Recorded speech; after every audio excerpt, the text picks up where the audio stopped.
This is one of my favorite topics because I don't think I've seen a lot of content on whether or not you should record or re-record or re-record your one-way video interview. So today I'm going to cover some pros and cons to consider and take everything with a grain of salt because it's going to be based on what you feel comfortable doing, your preparation, your experience with one-way video interviews. But hopefully this will help you consider what are the benefits and drawbacks of re-recording your response. So, first off, know the logistics. So, before you even record your first response, you want to make sure that you know how many times can you re-record your video interview. Is it max 3 attempts, maximum 5 attempts? Is it unlimited? Because each of those are going to change your approach. The other thing you want to consider is, are you able to view your recording? So you might be able to film your response and then watch the recording and then decide whether you want to re-record.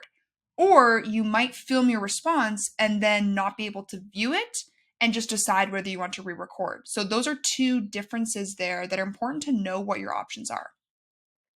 The other thing is, can you choose which recording to submit, or does it automatically delete your past recordings and you have to upload your most recent one? And then kind of in line with this, can you go back and review all of your responses before submitting, or do you have a choice of which one to submit, or is it each one is going to be submitted the most recent one? So the second thing to consider is which attempt is going to be your best one. So this is purely my opinion, but I think that your second recording is probably going to have the highest chance of success. Because think about it. The first time you're answering the question, it's probably not going to be smooth. You're formulating your response. You're thinking through your answer out loud. The second time you've worked out those kinks, you know what you want to say. But the third time, it's probably going to start to feel scripted. You're going to start to feel tired. You're going to kind of feel like it's just not natural. So that's why I think your second recording is probably going to be the best version. And research does indicate that more is not always better. And sometimes, especially having an unlimited amount of responses, can really hinder job applicants in terms of, especially if they have a perfectionist mindset and they want to get that best version, it can really impact your performance. So there's a bit of that curvilinear response where after a certain time you get your best response and then it might decrease over time. And so this leads up to the next point, which is number 3.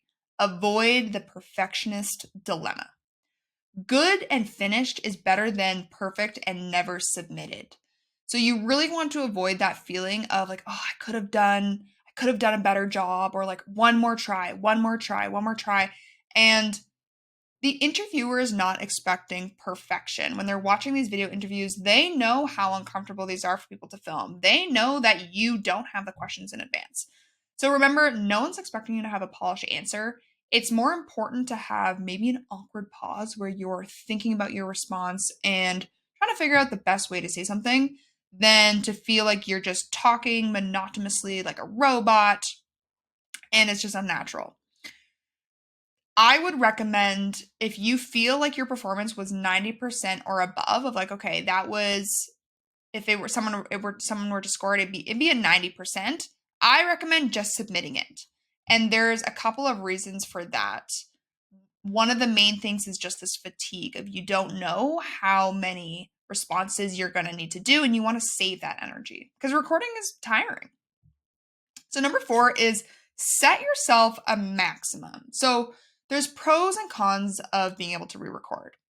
Psychologically, you might give up during a response if you know you can re-record your response, when in actuality, your response was pretty good. And you might have just had a little fluffy fluff, or you felt like you kind of phrased something weird. But because you knew that you could re-record your answer, you just kind of threw the whole thing out in the garbage. When in actuality, your response was pretty good, and maybe it was basically at that 90%.